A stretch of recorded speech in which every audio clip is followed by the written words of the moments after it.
Pretty dry around here today. A couple little small showers here and there. We may see that again tomorrow and maybe even less so on Friday. So wouldn't get too excited about the rain chances. There will likely be a couple showers here and there. You might get lucky and be caught in like the one slightly heavy downpour for 15 or 20 minutes if it does occur. But I think most areas dry, a little bit hotter. I think with less rain and a little more sun, temperatures could climb a couple degrees hotter tomorrow afternoon. A lot of places from about McAllen near Edinburgh could be touching 100 degrees westward into Starr County. And, the hottest spot in, of course, Starr County every day.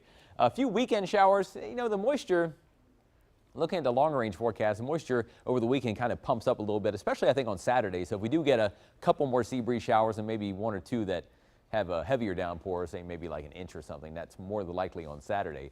The good news is we've kind of hit about the hottest time of the year on average, even though, our temperatures this week aren't super hot like they could be for early August. When you look back at the record books and all the numbers for the averages, so 30-year average, we go kind of the next about 4 or 5 days. This is using the high temperature McAllen. It sits at about 97.7, something like that, and then it starts to tail off after the next couple of days. About August 11th, coming up in a few days, is the peak. You could say hottest days of summer, and then it starts to slide downward. So by the end of August, the average high is about the 95 or so. By mid-September, it's down, you see, to about 93 or so, and by the end of September, it's down closer to 90. So kind of hit the peak of summer, even though there's still plenty of summer left.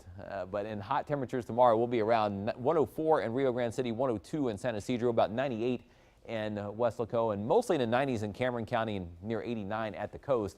Not much happening across Texas right now. You see some scatterings of showers out here in the Gulf. The tropical moisture is out there, but nothing really organized to pull it all together into anything special. So enough of it hanging around that there's a small chance for a sea breeze shower here, but very limited chances. But I think that moisture kind of, it gets a little thicker over the weekend on Saturday. And Future Track shows tonight not a whole lot going on. Clear to partly cloudy skies. Tomorrow, sunshine around most of the day, at least partly to mostly sunny skies. And you see by early afternoon or late in the morning, maybe one or two sea breeze showers, but Future Track has almost nothing on there tomorrow. And even Friday, too, it looks like not a lot. You see maybe one little quick shower somewhere with the sea breeze in the lower valley, but not much rain to go around. Saturday, like I said, the moisture picks up a bit, even though the atmosphere is still not unstable to allow a lot of rain to form. I think we could see a couple of showers here and there. So, again, you see a little more in the way of activity, so rain chances could climb a little bit higher. But rainfall amounts between now and Saturday, it's between now and at least Friday. We'll stop this map on Friday, shows very little. So we'll hope, if you're hoping for rain, we'll hope for Saturday for a little more in terms of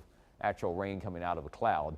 The next 7 days, though, no big swings in the temperature. We may go down a few degrees over the weekend because of a few more clouds, and that shower chance goes up to about 20% for a shower or storm on Saturday. But you really see the next 7 days, at most, rain chances maybe get as high as 20% or so Saturday or Sunday, and possibly again by about next Wednesday. So